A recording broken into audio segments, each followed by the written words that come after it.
experience of what we go through is going to cause the pages of the Bible to come alive for us, to bring us alive, to understand more and more of what you want to do through us because of these trips that we get to share. In Jesus' name, amen. All right, glad you all are here. So as many of you know, I think we're going to talk about two different biblical journey opportunities. And we started this process some months ago with the cruise, and then the Holland America changed the itinerary, and so they no longer had Egypt on the stop, nor Israel. So we thought, well, then we'll just add Israel and Egypt as a land tour. And so those who really want to do Egypt, but the cruise is still a very, very good cruise. And it's, of course, a Footsteps of Paul cruise now. And I've been to many of these places, and it's a Holland America ship. So it's really actually a very, very good trip as well. So I wanted to kind of orient you. Hopefully everybody has some brochures. We're going to look at the cruise tour first, and then we're going to look at and talk through the Israel-Egypt tour next. So I thought we could start with a slideshow that we have of the Holland America ship and the Footsteps of Paul cruise tour. All right, here we go.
So that is the cruise tour, and let's look at the brochure. I thought we would just kind of talk through real quick what we're going to do. So we will be departing October this year, October 1, and arriving in Athens, and we'll overnight in Athens, and then the next day we're going to do all of the tour spots in Athens itself, the Acropolis. Of course, which is what you saw on the slide show. And then as we're coming back from the Acropolis, the Parthenon, the Erectium, all of that, which is takes a good amount of time to really see it all. Our guides will explain it all. We'll come back down the hill where we go to Mars Hill, and that's where Paul preached to the Athenian philosophers. And so there will be many opportunities like that where we will stop, have a biblical teaching, pull out our Bibles, and really just kind of recount the story of what happened there. All right, then after that, we'll go to the Agora, which is the marketplace right at the base of that Mars Hill. And then we're going to get on the bus, head for the ship, and then we board the Amsterdam, Holland, America. It's a very high-end cruise line, so they're going to do a really, really good job, and I'm super excited to be on the Holland, America ship. And then the next day, we're going to go to Nafplion, and this is kind of coming around the base, you might call it, the southern part of Greece. And there we're going to take a quick bus to Corinth. And so we're going to spend the day in ancient Corinth, which of course was preached as where Paul preached and experienced ancient Corinth, which is still amazingly preserved after all of these years. So then we're going to have a day at sea. And when we have days at sea, by the way, what we always do is we have our own place to gather in the morning, usually around 10, and we have some worship and more teaching and fellowship. And then you're free to explore the ship and just enjoy. So a cruise is more relaxed, less intense, you might say, than a land tour. We're going to talk about land tour, but it's more relaxing, it's luxury, wonderful meals, and all of that. So when we have a day at sea, we'll gather, worship, have a teaching from Acts, and then you're free to just enjoy the ship, enjoy fellowship. And then we'll have, in the evenings, we always have the area of the dining room set aside for us. So we'll have the same area every evening, and if you want to join the group, then we'll be there ready to fellowship together. If you want to do a specialty restaurant or something else, and that's I think, the freedom of a cruise. You can just, as you wish, enjoy it however you want to do it. But we will be there, and that's what our evenings will be like every evening in the main dining room, which is a sit down. Many of you know, of course, how cruises work. Anybody never done a cruise before? Okay, well then I'll tell you how cruises work. It's food, and then more food, and then more food. And I mean, it's just buffets and restaurants, and you can just imagine. So all of that is included, of course. The buffets are famous. I mean, just amazing. But the main dining room is where we will have our dinners. That's a sit-down restaurant kind of a thing with tablecloths and waiters and all of that. So it's a real fun experience in the dining room. Breakfast is usually up in the buffet. Lunch is usually, when you're on the ship, it's usually at the buffet. But you can do any meal you want, you can have in the dining room also. So you can choose whatever you want to do. It's very, very flexible, and you get to explore the ship. The ship is like a mini city, you might say. The Holland American ships are not massively large like the Royal Caribbean ships. These are usually about 2,200 passengers. I mean, that's still a lot, but it's not nearly as much as some of the really big ships. So you get that more intimate feel, and a lot of personal attention from the staff, and you get spoiled. I remember the first cruise we did, and we came back home, and it's like, well, who's going to put mints on our pillow? Who's going to make our bed now for us? And who's going to make our meals? I mean, you get spoiled real easily on a cruise ship. All right, then we go to Istanbul. Istanbul has a lot of church history. So many of you know, I think, in your history that the church had its headquarters there in Istanbul, Byzantine in the era of the church. And so there's a lot of history that we're going to explore when we go to Istanbul. And then, so we'll be 2 days there. One day we'll have a tour planned. We'll go to visit these various sites of importance. And then one day just to explore, you go along the port, do some shopping, that sort of thing. So a little bit of freedom there. Then another day at sea, and then we do Kusadasi, which is Ephesus. Ephesus is one of the largest, it was the largest city outside of Rome in its era, and it's still very, very well preserved. And it's one of my favorite places to go. Of course, I say that at every place we go, but Ephesus is really amazing. And so we will spend a full or a good part of the day there at Ephesus. And then we're going to go, after we explore all of the ancient city, and we'll do a teaching there, of course. And then we're going to have a Turkish buffet that we're going to enjoy together. And then we're going to go to the Temple of Artemis, which, of course, was not much of it remains today, but it was a very significant part of the story of Acts when Paul was in Ephesus. We go there, and then we also go to the Basilica of St. John. John, who wrote Revelation, spent time there. So they have a church, a basilica there, and many believe he's buried there. So anyway, there is Kusadasi, Ephesus. Then Santorini is a place where it's on the bucket list of many people. It was one of those iconic places where just the blue sea, the blue, the white, I mean, it's just beautiful. And that will be a day just to explore on your own. And so Santorini is a port, by the way, that you would call it a tender port. It means that they use tenders or their lifeboats to bring people to the dock. It's too narrow or too shallow. You can't bring the ship up to the dock. So they bring the lifeboats out, and then bring you to the dock that way. And then there's a tram that brings you up to the top. And it's of course, it's the rim of a volcano. But you get to the top, and you go from town to town, to village, and just, it's iconic. It's like, that is what you think about when you think of Santorini in Greece. It's just beautiful. So there's the day there. Rhodes is the next stop. And Paul was there at Rhodes. He brought the gospel there.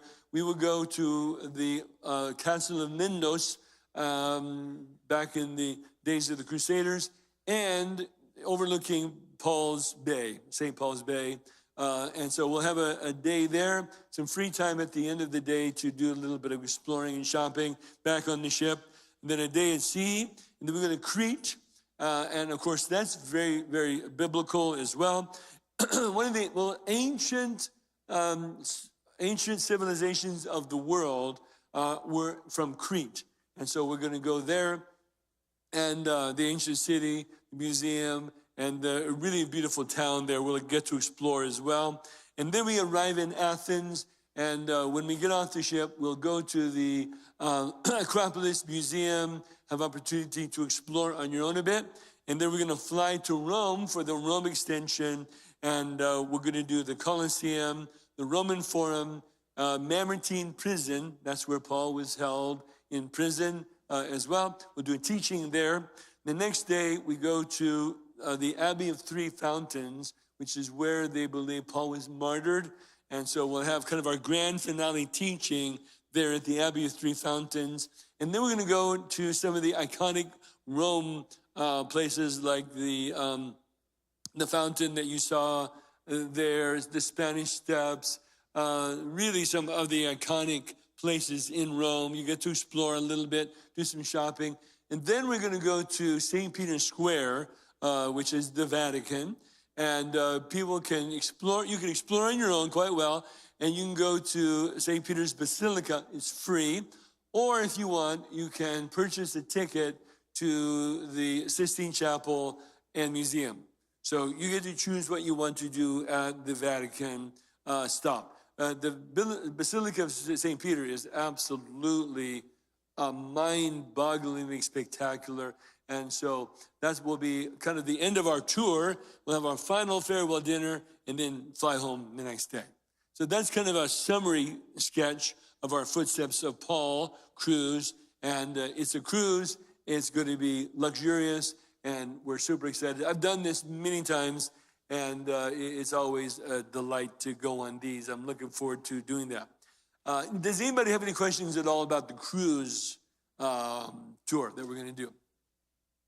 You can always email me if you have any questions. If you're being shy, that's no worries about that at all. Now, pricing is always dependent on the category of cabin that you select. So your choices are inside, and some people prefer inside. They're a lot cheaper because they spend most of their day outside exploring, and so they save the money. Or you can do an ocean view, no balcony, just a picture window, kind of view window. And then, or you can get a veranda, which is a balcony room. Of course, the prices go up as you increase the quality of your room. Concierge is a balcony room, but with extra amenities. And then the aqua class do they have aqua class here? They call it something else here. The staterooms, yeah. I forgot what they call it here. Neptune, thank you. Is a step up for sure. So you can go from inside to suites. All of it is available, and the price changes accordingly. Now, we price the airfare separately. Somebody asked earlier, can I use my frequent flyer miles? Yes. That's why we price it separately, so that you can use your own frequent flyer miles if you would like. And then, of course, the roam extension is an optional extension as well. Now, if you travel solo, there is a additional fee because they charge for both beds. So it's kind of expensive to travel solo, but some people really want to do that. So I wanted to point out that it's a little bit more expensive way to travel. And then, of course, please read through what's included and not included. And again, any questions you have, feel free to let me know. And what I'm going to do, by the way, when you fill out this form, we'll have your email address if we don't already have it. And we will send everyone links to both the cruise tour and the Israel tour, and then you can register for either one or both, up to you. And I'll send those links out this coming week so that everybody will have opportunity to see the websites. Each of these trips have their own website.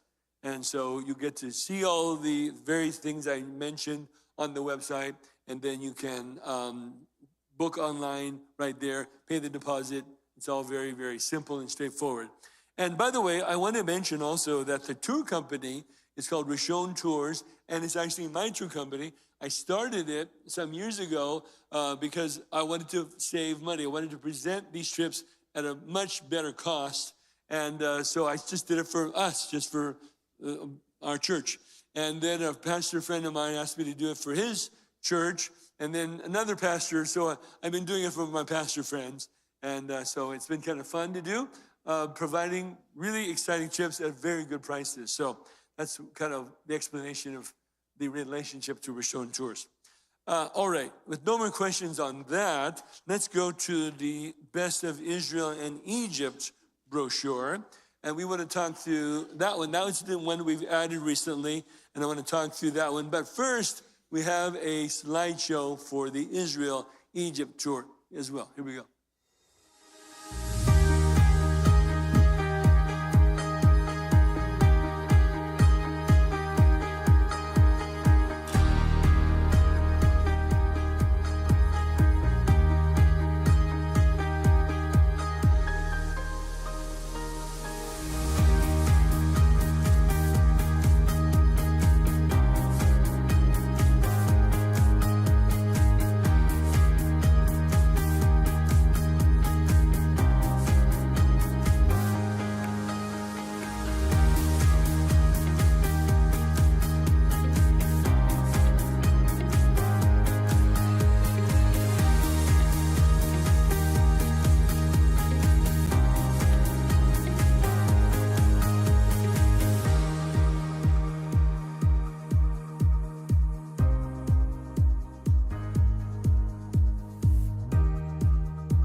All right, that is the summary of our Israel tour. I am so looking forward to so many of those places. It's been a while since we've been able to go, of course, because of, firstly, the war in Gaza with Hamas starting in 2023. That completely shut down travel. And then the window opened up, and of course, then the Iran war started. But we believe this will all be settled, I think, in the near future. I'm certainly hoping and praying that way. I know you are as well. But by April, we should be good. I mean, I think there's very little question we should be all good to go for an April trip. So let's kind of talk it through a little bit. And so we'll be leaving Portland or those online, whatever city that you're coming from. And we'll be arriving in Tel Aviv, of course, the next day. And we'll just rest a bit and get ready for an exciting journey. So we're going to start in Tel Aviv, which is on the coast, which is where the airport is nearby. And then we're going to head north along the coastline up to Caesarea and that area into the north. Mount Carmel is there, for example. And so many of these places will have teaching all along the way. Biblical stops, biblical teaching all along the way. And then as we, after lunch, we'll head inland through the Jezreel Valley. Some people call it the Valley Megiddo. Jezreel Valley is, of course, where the Battle of Armageddon will take place. So we'll stop at Megiddo, assuming we have time, and we'll do a teaching there on, of course, that very thing, Armageddon and Revelation. And then head to Nazareth as we're heading towards Galilee. We'll stop at the Overlook, where, of course, the story unfolds, where they want to throw Jesus over the cliff because he's claiming that all of these things are fulfilled in their hearing, and they think it's blasphemy. And so there's where we stop. We'll do an overlook, and you can see the whole Jezreel Valley from Carmel all the way to Jordan. It's quite a place to be able to view it all. And we'll be overnighting in Galilee those 3 nights. The next day we go to the Mount of Beatitudes. Oh, is it beautiful? And we saw a very beautiful picture of it on the slideshow. After that, and of course, we will have teaching opportunity to read the Beatitudes out of the book of Matthew, and to just take time just to let it soak in. Just honor God, take some notes, write in your journal, pray, just have some time on your own. Then we'll go to Capernaum, which is where Jesus really did many of his miracles at the northern end of the Sea of Galilee. Peter had his home there, and so we'll go to what many believe is the home of Peter. And although there's a big building over it, so you cannot go into it anymore. But there is a Jewish synagogue there at Capernaum that many believe would have been very much like, if not the very one that Jesus would have been in his day. Then we're going to have lunch, St. Peter's fish lunch. You don't have to have fish, but it's iconic. It's a tilapia, just fills your plate, and they cook the entire fish. Eyeballs, everything, just staring at you. But, do it if you can do it, because it's great pictures. And then after that, we'll go on the Sea of Galilee and do a boat ride. And I love this scene.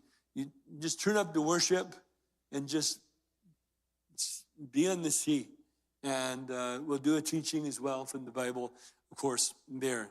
And then the next day, we're going to close that day with baptism at the Jordan. So if you want to be baptized, even if you've been baptized before, it's a commemorative baptism. You're welcome to be baptized. I will be there and be baptizing anyone who wants to be baptized there in the Jordan River. So that will be at the end of that day. Next day, we go north, far north, to Caesarea Philippi. And, of course, this is where Jesus says, on this rock I'll build my church, and the gates of hell will not prevail against it. You'll understand much more about what he meant when we go there to that site. Tel Dan is where, of course, Jeroboam set up the golden calf. He set up 2, one in Bethel, one in Dan. And so we're going to go to the place where it was set up. The golden calf's long gone, but the place where that idolatry and false religion is still there. We're going to visit that place. And then on our way back, we're going to go to Mount Arbel. Mount Arbel is, if you think of the Galilee, Capernaum to the north, Arbel is the mountain directly to the west. And many believe that when Jesus would get alone to pray, that this is often where he would go. And from the top of Arbel, which is we're going to get there, you can see the entire Sea of Galilee. And you can see the villages spread about. And you can just imagine the stories. And you can imagine Jesus praying over the cities, the villages of the Sea of Galilee. And so that will be our last opportunity there in that region. And then the next morning, we head south toward the Dead Sea, down through the Jordan Valley. So we'll stop first at Beit Shan, which is ancient fortress. Saul died in that region with his sons, and his body was attached to the wall, if you remember the story of Saul's death. And so Beit Shan is a very large, very well-preserved ecological site, and we'll be there on our way. And the Gideon Spring, the story of Gideon unfolded there. And then we're going to stop at the baptismal site on our way south, where Jesus would have been baptized, also the place where Elijah would have crossed over the Jordan when he was taken up into heaven. So continue south, and we'll go to the Dead Sea, which we'll spend a night there. And then the next day, we start at Masada. We saw a picture of Masada. We'll explain King Herod built Masada as a fortress, and much of it is still well preserved there. You take a tram, you don't walk, take a tram up to the top. Very well preserved, quite an amazing site, Masada. Then we head north to En-Gedi. This is where the place of the goats, where David would have hid in the caves to escape Saul pursuing after David. And of course, we'll stop and we'll read the stories of it. And it's beautiful, beautiful. It's just, the stories come alive when you go there. Qumran, we'll stop there as well. This is where they discovered the Dead Sea Scrolls. We won't spend a lot of time there, but we'll have lunch. They've got a nice place for lunch. And then we're going to head into Jerusalem. And our first stop will be Mount Scopus, where you can just see all of the city of Jerusalem. It's quite an iconic first look into the city of Jerusalem. Okay, and then next day, we go to really go right into the center of the Jewish religious experience, right? Mount Zion, the Jewish Quarter, the Temple Institute, where they are preparing for the rebuilding of the temple, the implements. And so they're going to show us, talk about that. The Western Wall, which is, of course, the Wailing Wall. That's the only remaining part of Herod's temple, which is really the foundation, the Western foundation. And we'll get to go there, pray. You can put a prayer in the wall if you so wish. And then we'll go there in the southern steps of the temple. So all of that will be on day 8. Then we will also go to, is that the day we do? No. The next day, we do the museum.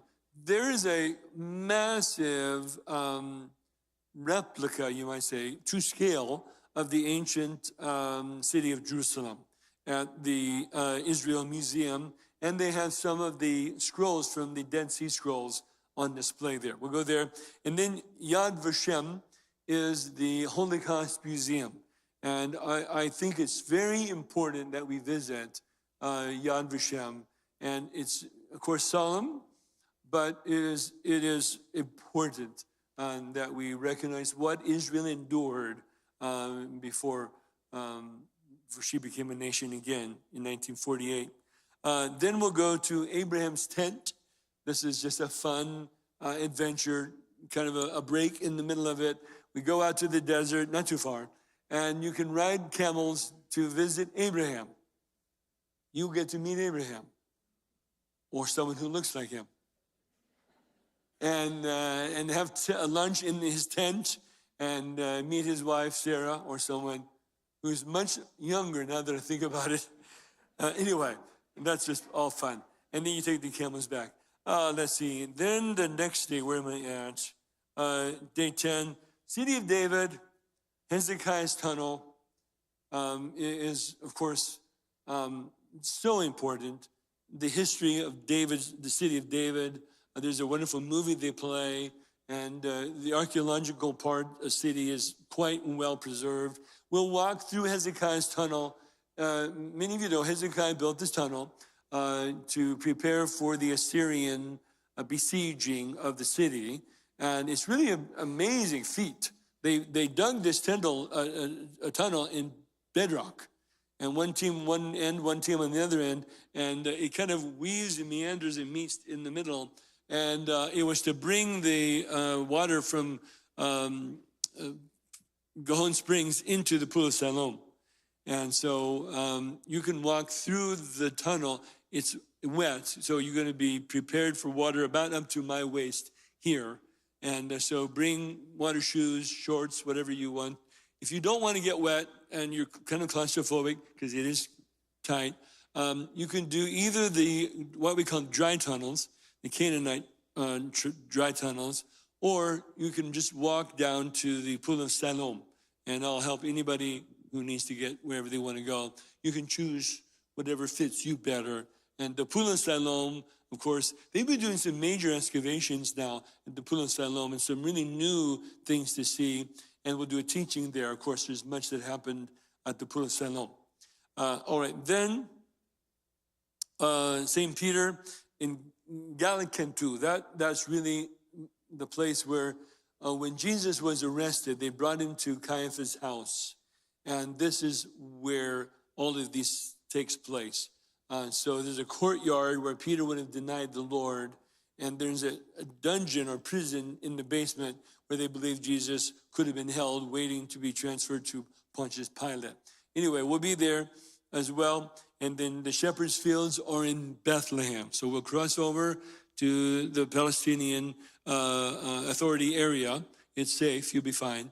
And we'll go to the shepherd's fields and visit there, have a teaching, and then come back. All right, next day, Mount of Olives, of course, is the place where as Jesus was descending the Mount of Olives, we will stop very likely at a similar place that Jesus did, overlooking the city, where Jesus wept over the city. And we'll stop there, we'll do a teaching, and you'll have opportunity just to reflect, read your Bible, write some notes, and just look out over the city. It'll be right there. Once you go to these places, you will never read your Bible the same. Absolutely. You'll see it in your eye. Mount of Olives, you'll see it. Kidron Valley, you'll see it.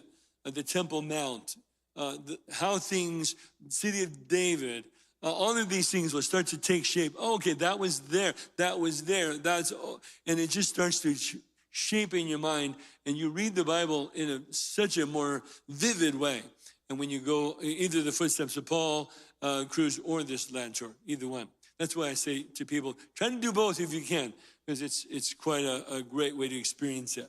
All right, next thing, Mount of Olives. Then we walk down the Palm Sunday Road down to the, at the base there where Jesus would have prayed the night he was arrested there in the Garden of Gethsemane. And so it's of course beautiful and moving. We recount the story. There's a Church of All Nations there where we will just kind of pause for opportunity for teaching again and continue on. Then we'll go to the Pool of Bethesda, also outside of Jerusalem, and St. Anne's Church, which is next to it. We go there because it's the acoustics in that place are so amazing. We will stand there and just worship. And we'll do something so simple like Alleluia, for example, and just let the acoustics just ring in the room. And it's moving. Everybody's recording it. It's just so moving to hear the voices worshiping and the acoustics just reverberating in the room. Anyway, it's just a beautiful place. And then we'll finish the day with Antonio Fortress, which was where, of course, Jesus would have likely stood trial with Pontius Pilate. Then we'll do the way of the cross, the Via Dolorosa, working our way to the Garden Tomb, which is where we'll finish. Our grand finale in Israel will be there at the Garden Tomb. We'll take communion. You'll have opportunity to go in the tomb. Each one will have opportunity to go in yourself and take just a moment. And then we'll gather. We'll have a teaching. We'll do communion, some worship. And then we'll go to the far end of the garden. There's a lookout. I mentioned this recently. There's a lookout where you can kind of see that cliff face where when the shadows are just right, there's the image of a skull right in the cliff face, which is why it's called the place of the skull, because it looks just like a skull. And it's kind of eroding over time. You can imagine how vivid that would have been during Jesus' time. All right, so that'll be our farewell night, farewell dinner for Israel. The next morning, those not doing the Egypt extension will pick up their flight and come home. Those doing the Egypt extension will catch the flight to Egypt. Now, there's no direct flight from Israel to Egypt, so we got to go through Athens, likely. So it'll take a bit of time to get there. So we'll get there and we'll rest, enjoy a bit of relaxation. And then the next day, day 2 in Egypt, we're going to go to the ancient city of Memphis, which, of course, we're going to recount the story of Moses. Of course, we will, and see a lot of these sites that are just so iconic today. A lot of these are, of course, outdoors, but the weather should be very, very good. Might be warm, but it should be very good. You'll be able to explore a lot of your own. Sometimes we'll take a break and go to a museum that's air-conditioned, but lots to see, of course, as we recount the stories of Moses and Joseph. So we're going to talk about Joseph and, of course, how God used him to preserve not only Egypt, but really his people and the storehouses. We'll talk about all of that story. And then the end of that day, we're going to do a Nile River cruise. It's a 3-hour Nile River cruise, dinner on board the river cruise, and just kind of rest, enjoy, relax, and just imagine the scenes of the Nile River in biblical days. And then the next day is when we go to the pyramids and see the Sphinx. And there, if you want to do a camel ride, they're optional, of course. You can do that there, small fee. And then we will also do the museum. Of course, so much to see. It will take all day to see the pyramids, the Sphinx, and the museum. And we'll have lunch there in the museum on your own, but we'll have lunch there as well. And then that'll be our farewell. And then next morning we fly home. So that is a brief, very quick summary of Israel and Egypt. All right, now the prices are in the brochure. So it's $37.75 for Israel only, and then the flights are $1,800. They're more expensive because it's Israel. Israel is always more expensive on the flights. But it's optional because if you want to use your own frequent flyer miles, you can do that as well. And the extension is $875. I think the prices are very good. And so they're going to be available for you. I will send the links out this week. Right, so again, I'll need to make sure everybody gets their forms to me. We'll pick them up before the meeting's over today, and then I will get your email addresses. We'll make sure that you get the links to both the Footsteps of Paul cruise, which is October, and the Israel-Egypt tour, which is in April. All right, now we're going to open it up for questions. Should you have any question about either cruise or tour?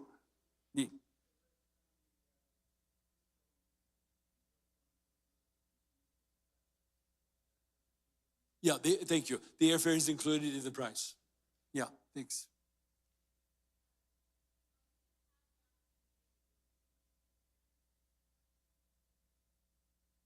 If it's allowed, then you can. I don't know if it's allowed or not. If it's allowed, you can. Because you'll have, your guide will be there. Your guide will start the day out explaining, you can ask questions, and then we'll have free time. So you can explore on your own like the museum, if you want to walk around. Then we'll have a rendezvous time. You'll have to be back on the bus by a certain time. But yeah, you'll have time to explore on your own. Mm-hmm. Oh, good question. There will be more walking for the Israel-Egypt one. So you will need, I would say, minimum, you need to be able to walk a mile. If you could do that at a time, there will be several miles in a day, but there'll be breaks. The Israel-Egypt tour is more walking. The Footsteps of Paul cruise tour is less walking. Rome is it's more like a tour, so that days in Rome are a bit more walking, but not that much. But Israel, more walking, particularly when you're in the city, because it's a very compact city. We can't move around in the bus as much as we want to. And so, and of course in Egypt, it's quite a large site. And so there's quite a bit of walking. You'll be exploring on your own day 2 particularly. Go ahead. The Egypt airfare is included in the extension price. Yeah. Thank you. Good question.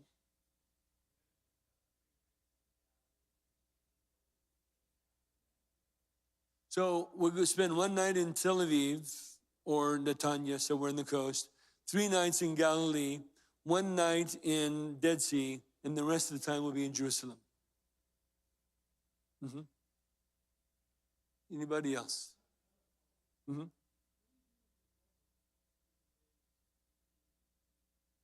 Yeah, your luggage. So the buses all have luggage storage below.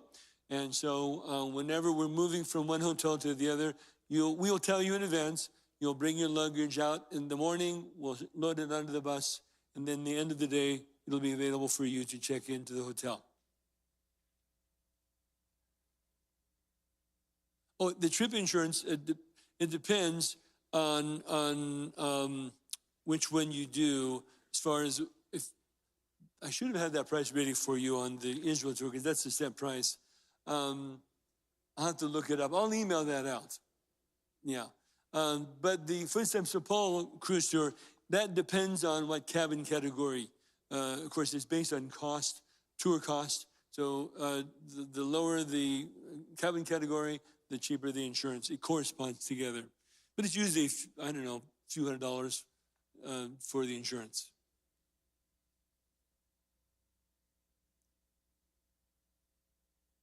Yeah. Yeah, so if you've already, let's say, if you want to transfer from the cruise to the Israel tour, then we'll transfer your insurance as well. I believe. We'll make sure we handle that. Yeah, at minimum, what we could do is reduce it down to like $0 cost, or it might cost $50 to move it over. But we'll work all the details out on that.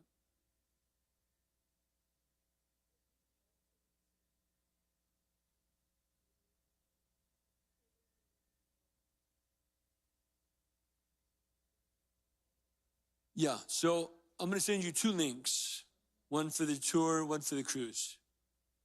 Yeah. Say again, I'm sorry. Yeah, some of you are already booked. So if you're already booked and you're good to go, then you're good to go. Say again a little louder.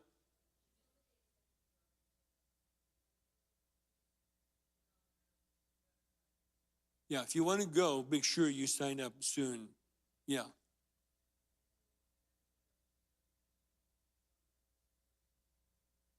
Oh, that should have been updated. The first, yeah, sorry, that should have been updated. The cruise tour, actually, the second payment is due, should be the end of May.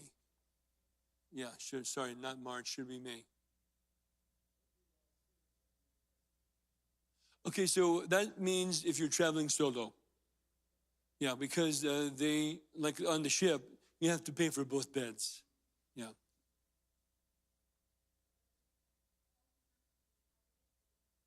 Yeah, you have 3 nights in Cairo. Mm-hmm. And it's a very nice hotel, I believe. It's either a 4 or 5 star hotel. It's They're giving me a list of them. They're all quite good. Yes, if you want to upgrade your seats, either one of these cruises or Israel, you can upgrade your air. So when you're registering, booking, there'll be an option, I would like a quote for an upgraded seat. So the way we would do airfare is that we will book a group of seats with the airline. And so we just hold on to a certain number of seats. And then if you want to upgrade, then we can upgrade separate from that. So you'll be on the same flights, but have upgraded seats. So just say you want an upgraded quote, and we'll reach out to you and get you a quote. But we have to get the group book first, and then we upgrade, whoever wants to upgrade. Hopefully that was clear. Joe?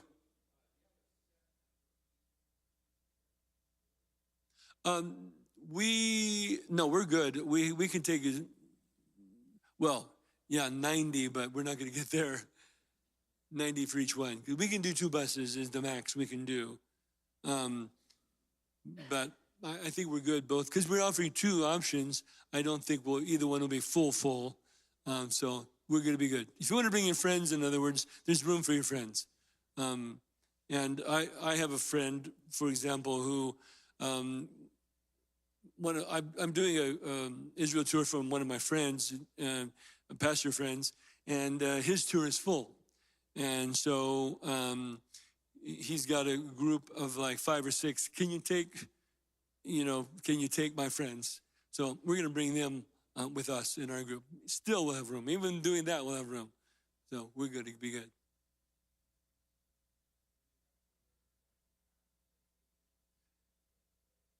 Yeah, we'll have a layover somewhere, whatever the best price. It's always the best price. We try to do one stop only, but price means more than anything on this. We really try to get it, because Israel has been expensive. And so we really try our best to get the best price possible. And of course, ideally, the best itinerary. We already have the flights for the cruise already locked and loaded. So we're good on that.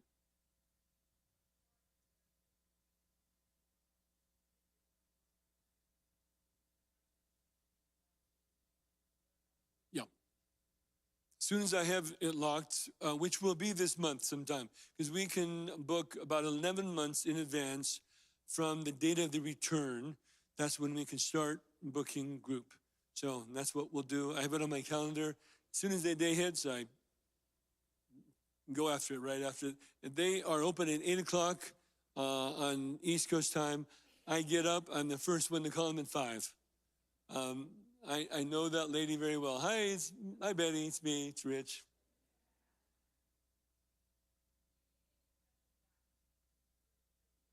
No vaccines to worry about at all.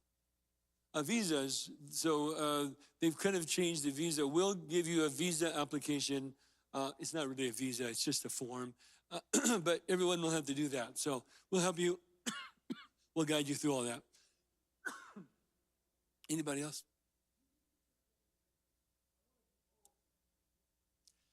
We don't do them every year. We did it more compact only because Holland America changed the itinerary. That's why but typically every year and a half or so, a couple of years, we alternate. One time we'll do a land tour and then a cruise. So that's kind of, we'll go back to that pattern after we finish these. Yeah.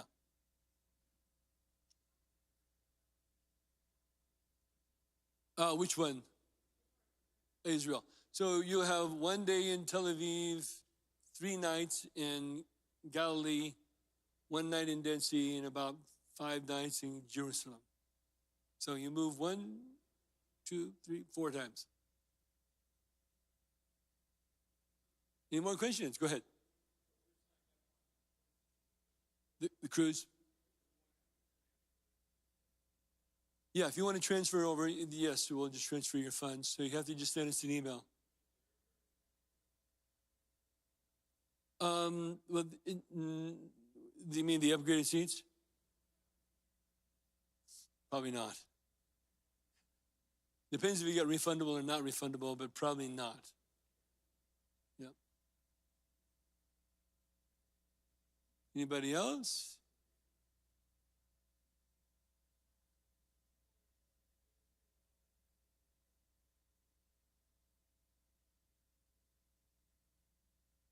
Oh, I see.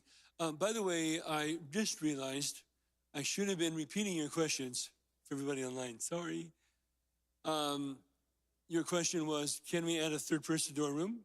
Yeah, that's very possible. And there's a discount for the third person. Email and we'll tell you what the discount is for the third person. On the cruise ship, there's a very big discount for the third person. It's like, woo, really nice. But they're small rooms. Anybody else? Go ahead.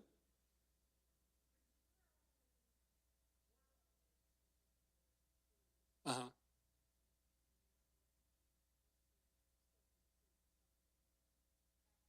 Yeah.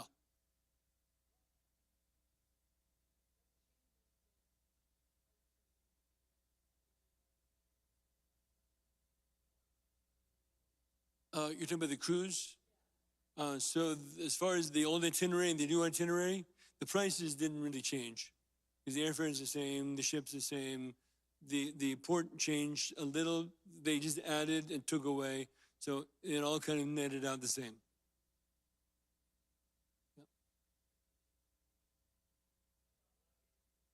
Luggage, you'll have one checked bag of 50 pounds, and I think it's 62 inches total, height, length, width, and 50 pounds. One checked bag, one carry-on bag, and one personal bag. There, that's your allowance.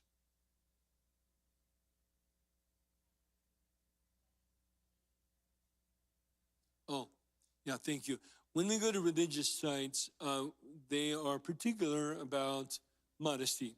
So women, make sure you bring something, no bare shoulders at certain places, no bare legs at certain places. We'll let you know in advance so that you're prepared and not caught off guard. But they really do mean it.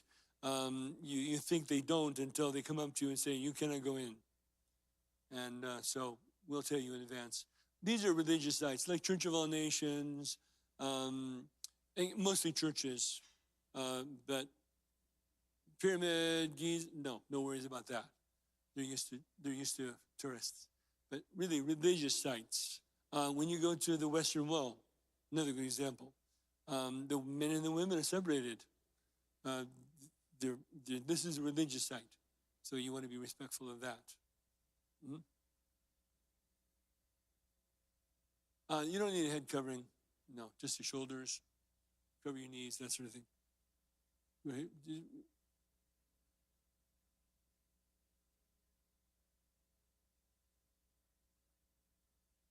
Yeah, we're going to send out, it's kind of in the FAQs on our website, but we'll send out what you want to buy for your, not an adapter.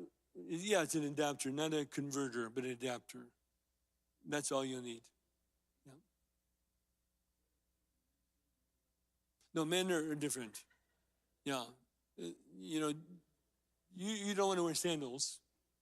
Don't wear sandals, flip-flops. But, men are usually they're not as concerned about men. Israel should be nice in April. It's a good time of year. What was that? Was that September? Yeah. We tried to avoid, but we had to avoid the holy days. So we went before the holy days. It was very hot. So I did this with a group of friends of mine in June. Don't go in June. That was so bad. Just melting bad. April's good. Yeah, beautiful, beautiful, by the way.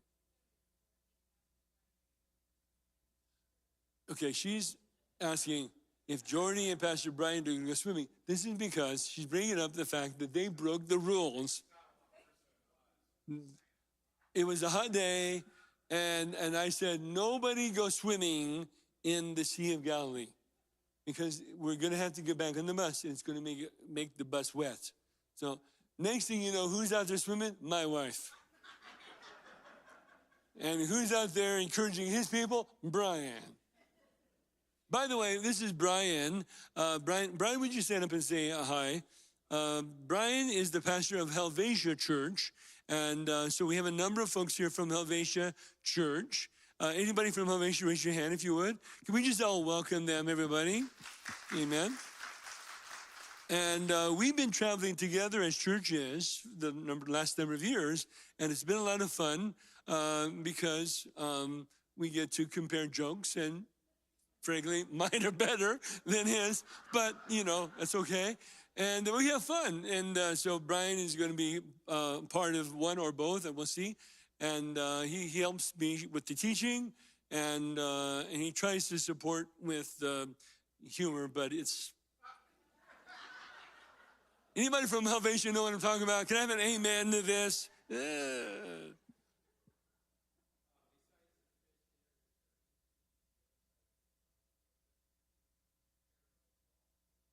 Yeah, as far as food on the Israel trip, typically it's buffets for breakfast and dinner. It's all included. Breakfast and dinner are included.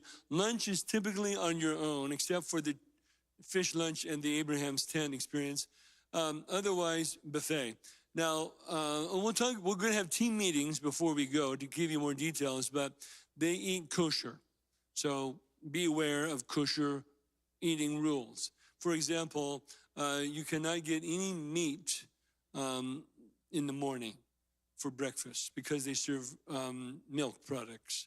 In the evening, you can get meat, but no milk products. And I can explain all this, but we'll do it later. It's all part of kosher eating. And so just be aware that lunch is on your own. And so we'll have opportunity at cafes. You can get a falafel or a burger or whatever, and then continue on. By the way, how we organize for both tours is we divide up into subgroups, A, B, C, D, etc. Each subgroup will be 6, 7, or 8 at the max, and you will track each other. You become like little families, and so when we check in for head counts, we'll do it by group. So your group A will track each other so that when we say, okay, group check, then that means you've looked around and you are verifying that everybody from Group A is here. Group A is here, and that is so fast. You're helping each other and helping us.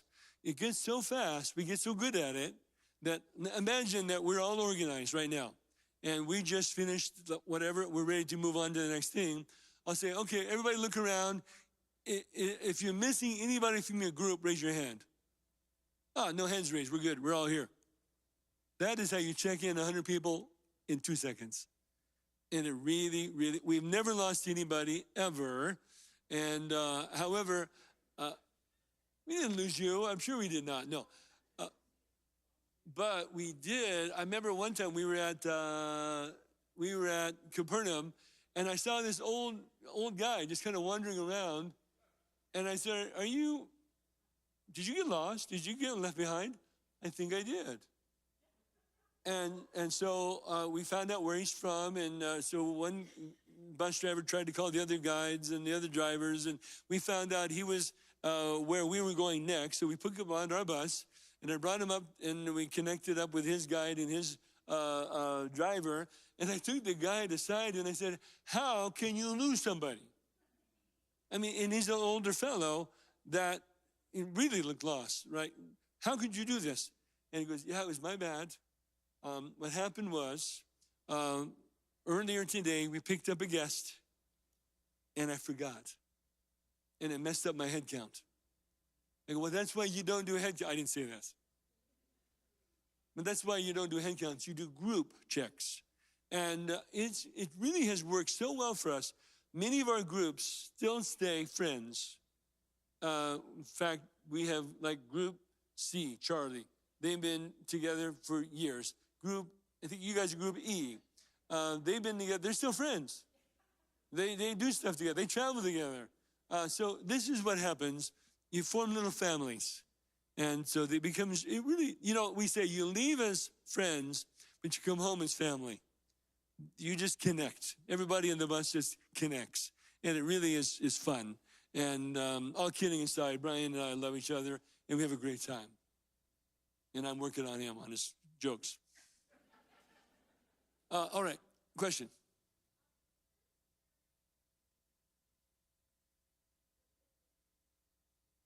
As far as Israel, she asked about security. One thing is for sure, when you're in Israel, you will see more guns than you will see anywhere else in the world. And they will be in groups of 4 or 5 or 6. And they all have automatic rifles. And they are all authorized to use them. They don't have to check with their supervisors to use them. And so, in other words, you are very safe. And I have every confidence. I go walking in the evening with my wife or friends, and I have no problem.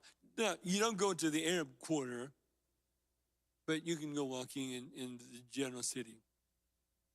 All right, any other questions? Go ahead. The Yehuda market, he's asking, are we going to go to the market for like spices and other things? Yeah, we're going to try to find a way to get to the spice market because I need to resupply too. And every time I go to Israel, I like to resupply my spices. So, although I was just there, when was I just there? It was last year, was it? No, October? I think it was just there in October, and I got some more spices then. Okay, anybody else? The fish. St. Peter's fish. You don't have to eat the fish. Oh, yeah, it's cleaned out. Yeah, it's just a fish, cleaned fish. Yeah, but with the eyeballs of the fins. Yeah. But if you don't want the fish, have the chicken. By the way, again, when you're on the cruise, by the way, okay, let's imagine you're in the dining room. And you say, oh, you've got steak tonight, and you've got lobster. Oh, I can't decide. Well, then get both. They will not care. Oh, you've got 2 desserts I really love. Well, get both of them. I think I might want 2 appetizers. But then get both appetizers. If they literally do not care. But the buffet, yeah, you get what you want, yeah. But you're in a nice restaurant. I mean, this is a sit-down, nice restaurant. My goodness, you know. But both trips are going to be really wonderful. I'm going to be on both of them, and I'm super, super excited to be on both of them. And the Holland America ship is, by the way, a very, very, very quality ship. And we will be together, and we'll just be worshiping, studying God's word together. So I want to encourage you, both trips are really going to be amazing. All right. This is recorded, yes, and I'm going to send a link to it when I send out the links to the trips. So you're going to get these links to the websites, and you'll see, again, the itinerary, the prices, all of the FAQs. But if you have any questions, you can just email us. info@Rishon Tours. It's on the bottom of your brochure, actually. Yeah, on the bottom of your brochure. Heidi?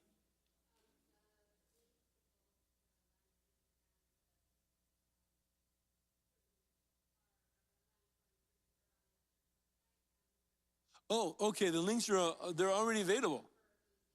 Oh, great. And by the way, these QR codes on the front, that will take you right to the website. Yeah, so if you want to use that QR code, straight there, you get first shot that way. But I would like these forms. Would you all take your forms out and hand them to the aisle? Just head it this way to the aisles. And then Jordy is going to come by and Heidi pick them up. Hopefully you've got them ready to go. And so I can make sure I've got your emails. I want to make sure that everybody gets the link to this meeting and to the link to the 2. Now, if you have friends that you want to invite, just send them a copy of the link. No problem. If they want to come from another city, well, no worries. We'll make that work. The whispers will be provided. Yeah. Yeah, we still do that. Yeah, for sure.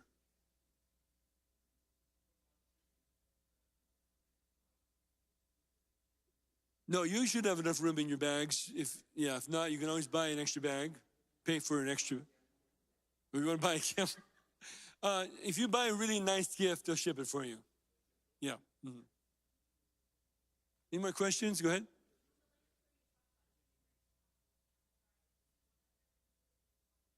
No, neither one is included. I'm sorry, I'm wrong. The Abraham's tent one is included. Yeah, thank you.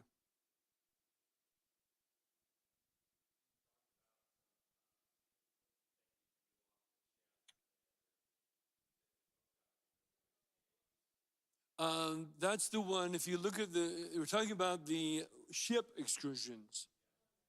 They're on your brochure. Well, let me just look at it real quickly.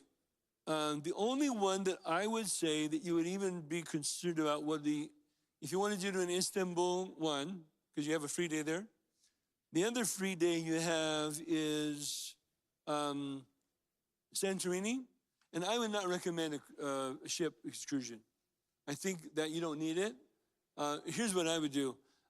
This is what I'm going to do. You take the tram up to the main little village. I think it's called Fiera. And then the tram tickets are right there. You buy them and then get on. Yeah, no, you buy them at the bottom of the hill. Yeah, it's right there. Buy your tickets, get on the tram, go up. And then that little village is called Fiera. And then you can just take a cab or a bus to Oui, O-U-I, I think is how you spell it. That's the iconic village to the northeast. And that's where you want to get to. And just walk around. You don't need anybody showing you what to do. And then go back to Fiera and go back down the tram. Yeah, but make sure you leave enough room. We'll be telling you what time to get back on the ship.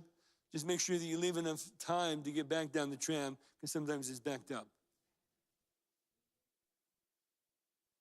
Yes, there's a bus also from Fiera to Oui, and that's very inexpensive. That's another great way to do it.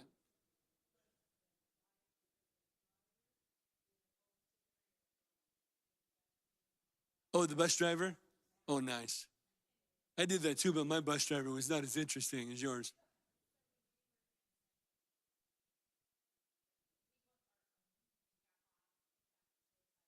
Uh-huh.